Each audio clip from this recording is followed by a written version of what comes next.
Okay, man, here we go. Oh boy. So the non-demo demo of what I'm going to call an open spatial server. So I didn't really know what to call it. I really don't like this title, but I don't know what else to really call this thing. But we'll figure it out. So I am Randall Hale. Some of you guys see me on the NCGIS list. I'm the guy that sends out the QGIS emails every now and then and going, hey, there's a new version out, and just mainly for annoyance. I mean, not for annoyance. I want you guys to know, but it's kind of nice to poke every now and then and go, hey, there's other software out there. I run a consulting company, North River Geographic Systems. Was an Esri business partner back in the day, did the whole thing. I mean, I grew up in the Esri world. I started with the feds in 92, TVA in the mapping department. Yay. I didn't say that then, but I say it now because I learned a lot of production mapping stuff. And ARC Workstation, anybody? Are there any of us left? Okay, yeah. Display 999. This went on quite a while and ended up a few years ago working on a job where we were using a lot of open source. PostgIS, I didn't know what that was 6 years ago, and learned and went, hey, I can make data. This is pretty awesome, and I don't need anything special. I had taken a traveling job in the Caribbean, another long story, but I didn't take my workstation. I didn't take my ARC Workstation because I didn't want it broken. So I just took a Linux laptop, $300 laptop from Best Buy, loaded, and I found this thing called QGIS. It was 1.7 Rawclaw, I think was the first version. Man, it was rough, but it was cool because it was free and it worked. So flash forward to now, 99% of my life is free and open source GIS. That's pretty much all I run. I haven't opened ARC. I opened ARC the other day because I couldn't remember something, and I'm forgetting.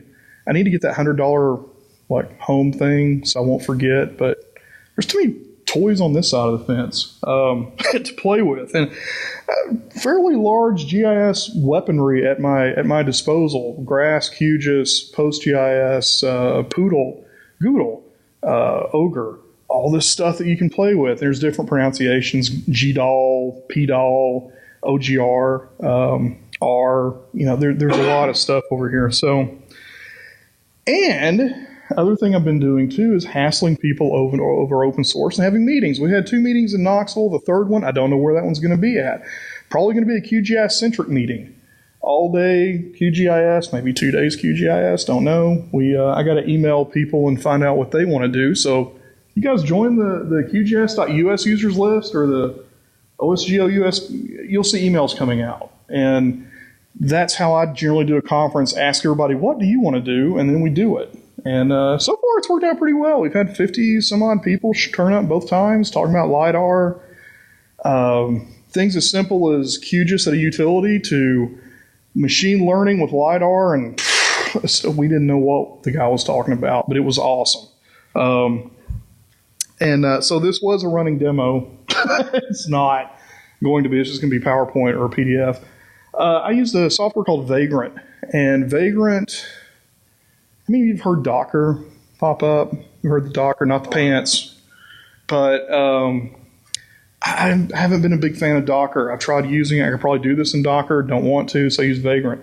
Vagrant's this really nice piece of software. You can set up a thing called a provision file, and you build it, and you can just rebuild a server like that. It's really nice.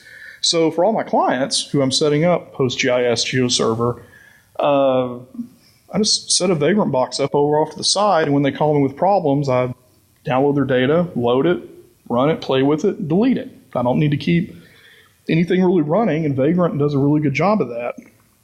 I built the server out of 4 gig of RAM. It's a virtual machine that runs on that laptop over there. It runs on about anything. So the server was going to be 4 gig of RAM with 2 gig of RAM going to Geoserver, and we'll talk about Geoserver here in a minute. So that's pretty nice, a server with 4 gig of RAM. When that happened last? And it works. So what we were going to do, and actually I was screenshotting like crazy while Skip was talking to kind of show you a walkthrough of how this works. And I was going to add a shapefile to QGIS. QGIS will take about anything you throw at it. file-based geodatabases, shape files, geopackage. Anybody? It's a thing. Start looking it up. I didn't think it was a thing. It's happening. Spatialite. It'll open like 50 plus different vector formats. It's a really good Swiss Army tool. Even if you're a committed ARC user, you can find room for QGIS in your shop. Take that, shove it into PostGIS. PostgreSQL is the base. PostGIS is the extension on top. And use Geoserver to publish WMS all in about 5 minutes. It's not that hard to do it. And use Leaflet to display it. And it's done. Not that hard to put together. What I do find is that people come up asking me, hey, can you put a boundless server together for me? Well, no, I can't. I can put together PostgreSQL, PostGIS, Geoserver. That's all a boundless server is. That's all, that's it. Either that or it's map server. You can substitute Geoserver with map server and get a slightly different flavor of this. But it works, and it's rock solid, doesn't go down. I guess the electricity goes out, it goes down, and it just runs. It's really, really nice. And so we'll talk about these 4 pieces of software through the talk. Geoserver, I'm still a little bit shaky on. I try to use it more and more. There's a lot of stuff on this side of the fence to learn. It's kind of nice. So why did I do this? Why did I build this little demo that's not really a demo? I generally help people. You call me up, I'm a consultant, I show up, I help people do stuff. Most of my life these days is ripping ARC out of your life. I've done that for like 3 different people. They call me up, they're irritated for some reason. I don't want to know why, and they just want to go burn all their stuff out in the parking lot. Now, please don't. Let's, fix this. And so I start with these tools. It's also nice because it's free software. It makes my life a lot easier. I can submit bug reports. I can talk to developers. I can ask them questions. And I got a short story at the end of this. A lot of people don't understand how this works. The idea of a server is a scary big thing that sits off in Amazon land, virtual somewhere, and you just don't understand what it's doing. It's not that scary. It's nice to worry about your data versus the next batch of beta software. Worry about your process. Worry about your data. Don't worry about the next upgrade. Yeah, software is important, but don't worry too much about it. Phos4G, you hear that a lot. You guys have all heard Vashek and me, Skip, different people have talked about open source software. Phos4G was free and open source software for geoinformatics. Came out in like 2004. Free as in freedom. Doesn't necessarily mean free as in price. Generally, it's free. You can go out and get the software and use it, but you can also look at the source code. If you handed me the source code to QGIS, I could look at it. I don't know what it's doing, but I have that ability to at least look at it. And, sometimes there's a charge for it. I get that a lot as a consultant. Well, if it's free software, why are we paying you? I don't know. Then do it yourself. I just try to bring some expertise to it and get you through this quicker, but there's no reason you can't do this yourself, which is kind of nice.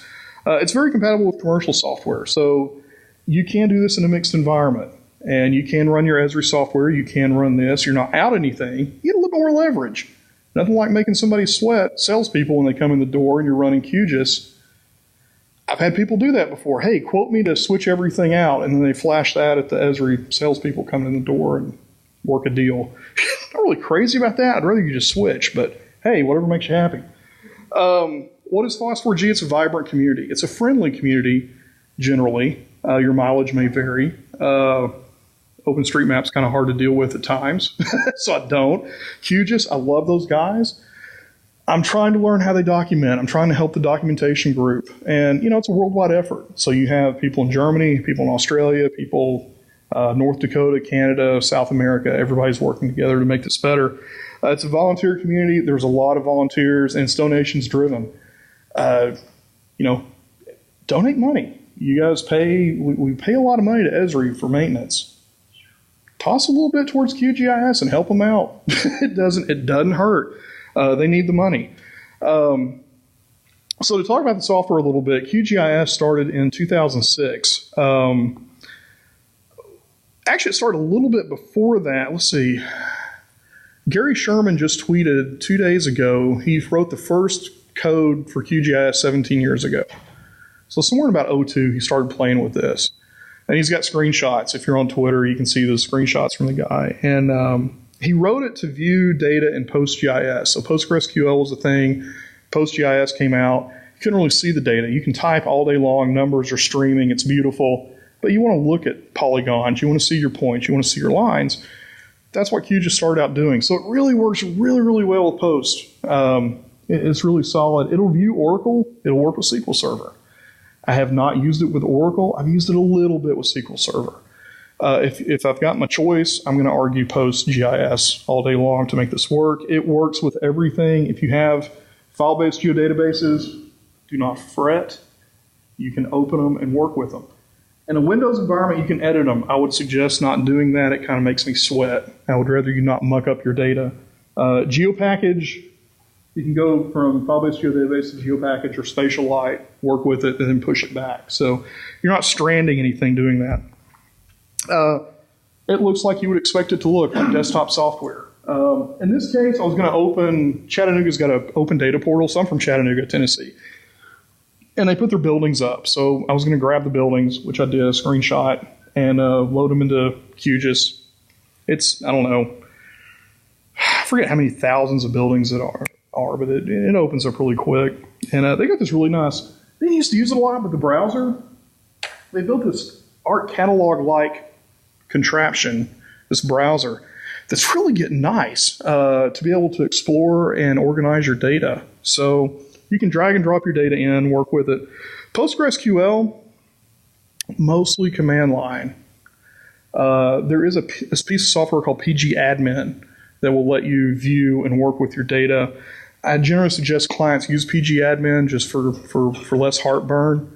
If you learn command line, it's never going to break. Like, once you learn it, you can keep going back to it. But, some people like having hair. Some people don't. So, PGAdmin works. PostgreSQL has been around since 1986.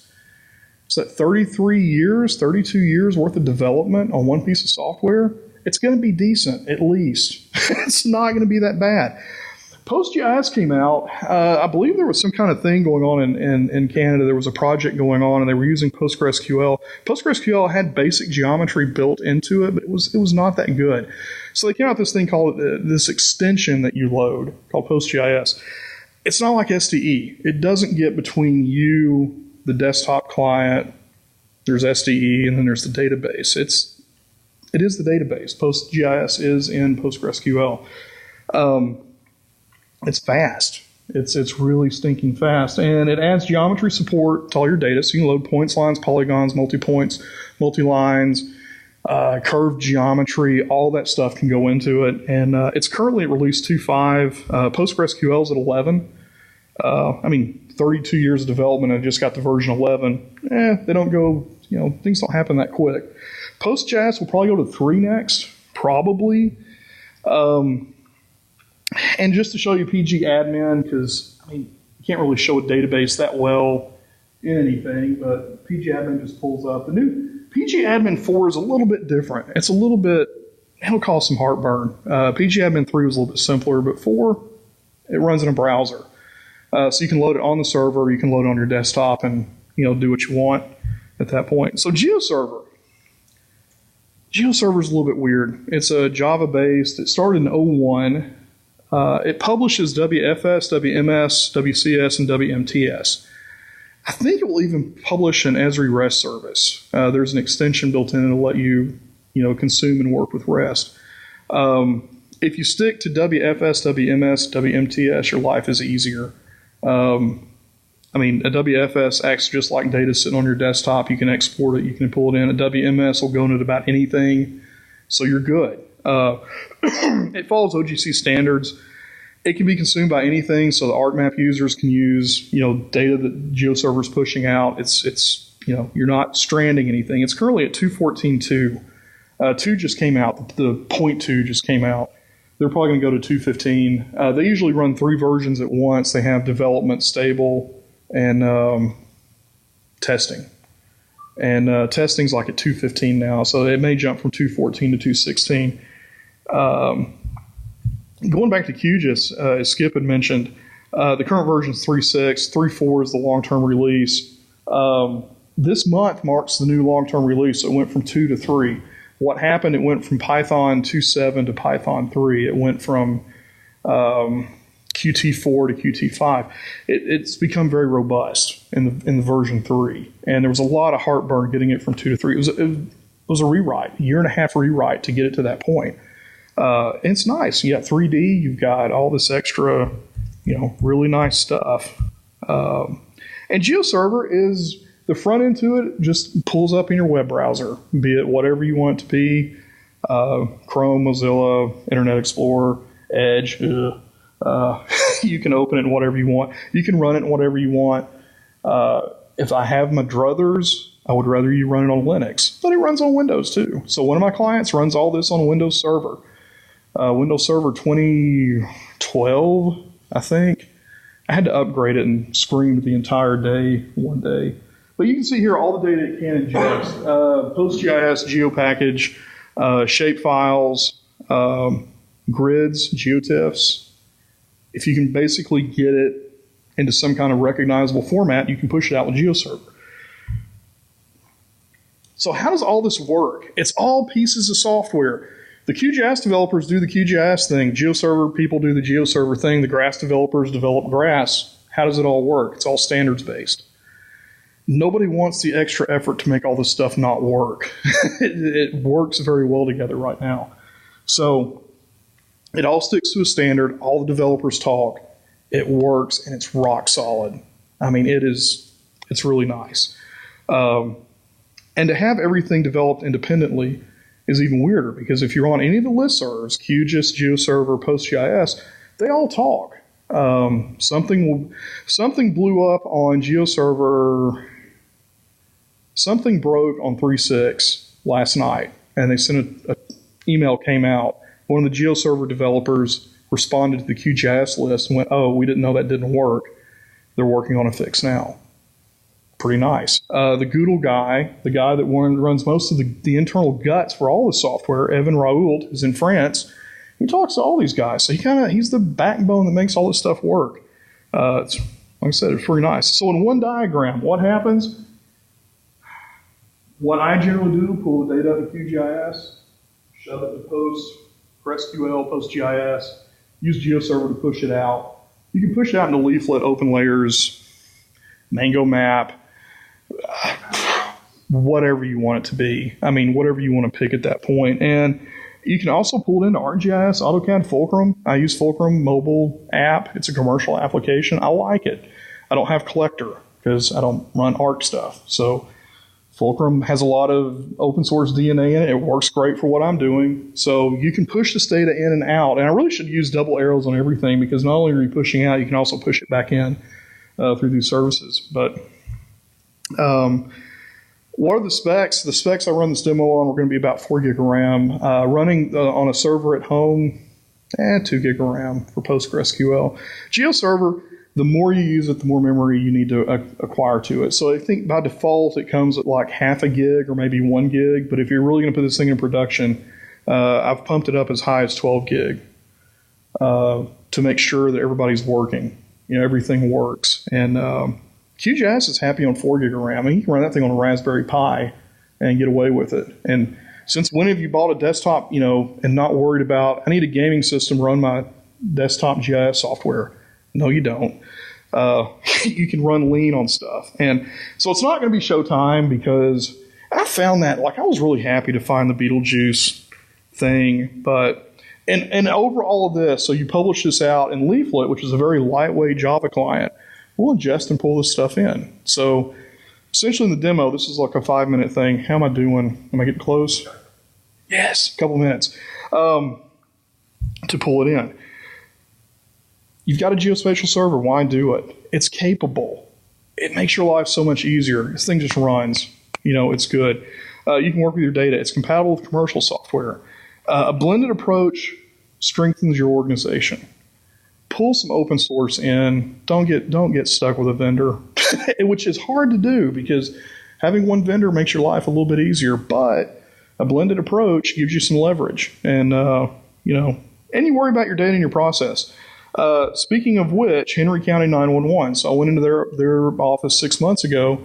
They were running two versions of ARC, a file-based geodatabase on a thumb drive, and that's how they operated. And so when the director needed something, the other guy would chunk it down the hallway, he would grab it, plug it into his computer, look at stuff, and their next upgrade was Arc Server. So they were told, if you need more than that, you need to get Arc Server, at least Arc, some kind of work, something, server, station, something. But hey, if you're going to do that, you get an ELA. Don't know how much those are, but expensive. And they just couldn't do it. I mean, they're a small town in West Tennessee. So ran into them in a conference. They were talking to us. They wanted a boundless server. Boundless doesn't do county work. It's not lucrative enough. So they pointed at me and I went, let's do it. We can do this. And we did it. And we built this open source server. They had a spare computer in the back. We got it up and running. We got backups running on it. And they went from 1 to 4 people working simultaneously now. And they're chugging along on their 911. And they're happy. And which this is a lame screenshot because can't do demos, but the image comes from the state's ARC server, REST service. So we've pulled that in. As long as they're online, sitting in the office, they can use that. Now, if they go out in the field, they just discovered, I didn't tell them this, but they can plug their GPS in the truck into QGIS, and it pans. And they were all happy. And I'm like, yeah, I didn't want to tell you that, but yeah, you can do that. And then they called me the other day and they're like, did you know we can record data in QGIS? Like we can drive a new road and it records the line in the road. Yeah, but I didn't want to tell you could do that. And so now they're recording new roads and driveways and all this other stuff, kicking along. And they're tickled stupid. They're just so happy that this is working. And they're spending no dollars a year, just my time to get it up and running. And it's doable. I mean, you don't need me. I can get hit by a truck tomorrow and this is fully supported. There are people out in the world that will fully deal with this and work with it, and they can call, they can get on the email list and ask for support. We had a very terrible bug come up during the implementation. We submitted it to QGIS. It took them 2 or 3 days to look at it. It took them 2 weeks to fix it, and then the next release it was done. That was pretty awesome. A 2-week bug fix. Where you're talking to developers. And I actually got my client talking to the developer. I'm like, you need to talk directly to him. And they talked back and forth on the hub.qgis.org list and discussed the problem and came up with a solution, which was a great win. Now they're pretty independent. Hopefully they keep talking to me and using me. But if not, hey, it all works. So that was the demo that wasn't a demo. Angst, anger, questions, fear. Somebody's got to have some kind of fear or worry or something, because we're preaching like complete overthrow. We're preaching anarchy up here. You've heard an hour of it. You got to be worried at this point. We're all going to meet out in the parking lot and burn your ARC manuals. No, okay. I just want to vouch for what you just said. We had a tool history shop, and we went cold turkey. We switched to Postgres, PostGIS, QGIS, and we are very happy. Yeah. And generally, I don't suggest cold turkey, but it works. Every licensing fee went up 3 or 4 times. Yeah. My water utility client, so I got a client in Chatsworth, Georgia, and they're a very small utility, 14,000 people-ish, a little bit more. And they bought some Arrow GPS units. They got Fulcrum. And, they were so angry when I got down there, they wanted to just go burn everything in the front yard. And I'm like, well, I appreciate your enthusiasm. Please don't. So I told them, just keep ARC for a year. And at the end of the year, just kill it. And they're coming up on their year and they're going to toss it. I would prefer they keep a version of ArcView just in case something happens, but it's not necessary. They could go commercial with ARC with FME, which I forget what FME stands for, Safe Software, and actually dump from PostGIS to file, to some kind of Esri specific format. But and the nice thing was with Henry County 911, one of their deliverables back to the state because of the 911 thing, I don't understand. I mean, I've done addressing. I don't understand the 911 side of the house exactly. I'm learning a lot because I would break something. They would go, oh my God, you can't break that. But one of the requirements were a file-based geodatabase. Every night we had to dump that. And once you get to this point, going back to an Esri format isn't something I really wanted to do. So I argued, since GeoPackage is now supported in Pro, can we just go from Post to GeoPackage and get away with it? And I won. They let me do it.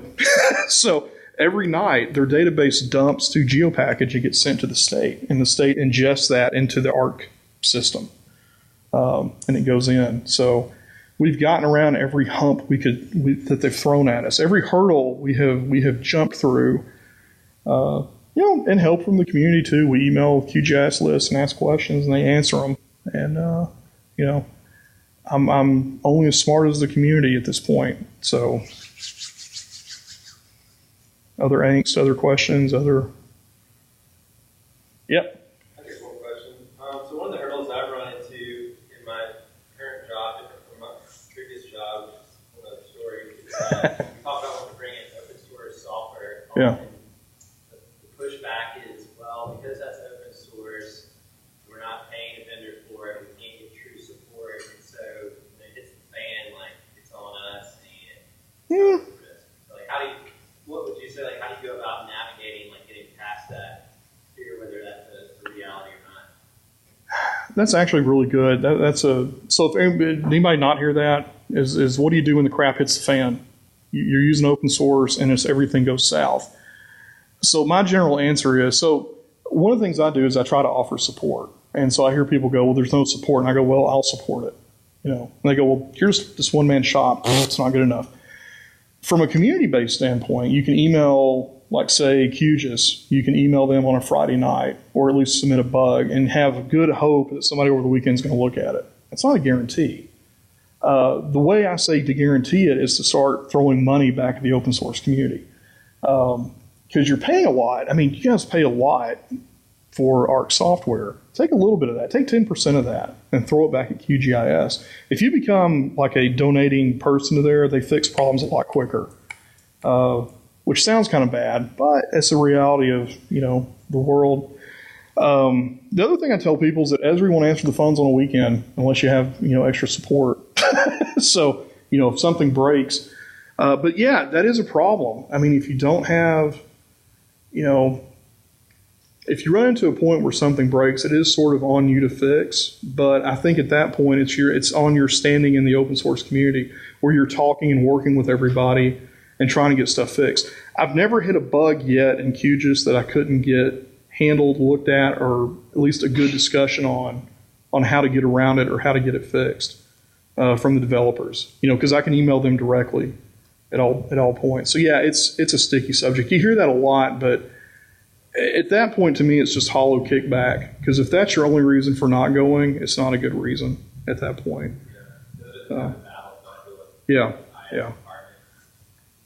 Yeah, and you get that a lot, but in general, it will get fixed. It all gets fixed. We had a terrible problem with Henry County 911. They wanted to do this crazy thing where they essentially wanted to take the data out of Post, pull it out, and push it back in, which I still feel like it's a bad idea. But there's a tool in QGIS to let you do that. And it was broken. Oh, man, was it broken. It was broken bad in 3.4. And the developers took 2 weeks to fix it. And it was a hefty fix. I mean, it was a massive issue on their end. But it got fixed and released its next version. So, be cautious, be careful, but I don't think it's a good reason, But it is, I mean, you do get that from kickback. And I'm about to get that with another client. Oh, my God, if we use open source software, nobody's going to support it. Yeah, they will. Just, it takes a bit. So I know that's probably not the best answer, but. Yeah. Boundless comes with commercial available support, like if you get stuff through them. The people in Geoserver have commercial support. QGIS is really the only one. I'm listed as a commercial vendor because I interact with the community, and so, I can help you navigate stuff. I can't sit down and program it and fix it. But, sometimes the path to getting stuff fixed is a lot more important. So I probably ran over time. Yeah. The question is like, what do you call commercial support, right? Yeah. QGIS has commercial support. That is true. Yeah. Right. So Yeah. then the question is like, well, is it stable enough, big enough support company? Are they doing development? Yeah. But if they don't, like, well, it's kind of their problem, right? Not your problem as a supplier. So I guess that the question is, what do we mean by support? Yeah. If Let's by see. support, we mean, oh, there is this big one corporation behind the software. Well, then that's probably that's not the case. For some open source packages, that's the case. Like, let's say, Red Hat Enterprise Linux. Right? There is this big company behind this single piece of software, single company. But for other software, that's not the case. I can't find the commercial support for QGIS, but one of the things I tell people is that you want to get to a point where your GIS is solid enough to where you're not going to get these like screaming problems. Which is the nice thing with Henry County. They've gotten to the point in 6 months where they're not going to really have an issue with software updating. You know, the server updates, we updated to Postgres 11 the other day, smooth as butter. It did nothing broke. Now it could have broke, but we backed everything up, did the upgrade. It was all good. And they really haven't needed that much commercial support, which kind of makes me sad as a consultant. I would prefer they have more problems, they'd call me, but they don't. And if you run conservative on the open source software, it's, like I said, it's pretty solid. It doesn't really break, but yeah, it is I think it's an education thing too. Like we gotta do better with educating people on how this works. But anywho, I have run over. Thank you guys for hanging out the last session of the day. I think there's putt-putt after this or something.